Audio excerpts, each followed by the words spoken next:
Level 6, Pre-Intermediate. Goldilocks and the Three Bears. One day, Goldilocks was walking through the forest when she discovered a small cottage. She knocked on the door, but no one answered.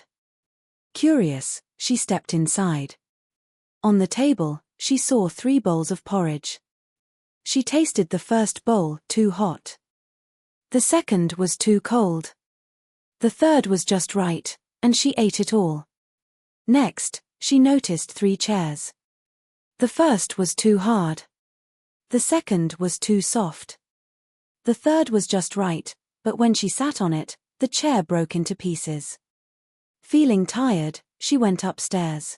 She found 3 beds. The first was too high, the second too low, and the third was just right. She lay down and fell asleep. Soon after, the 3 bears who lived there returned. They saw the porridge eaten, the chair broken, and the little girl in Baby Bear's bed.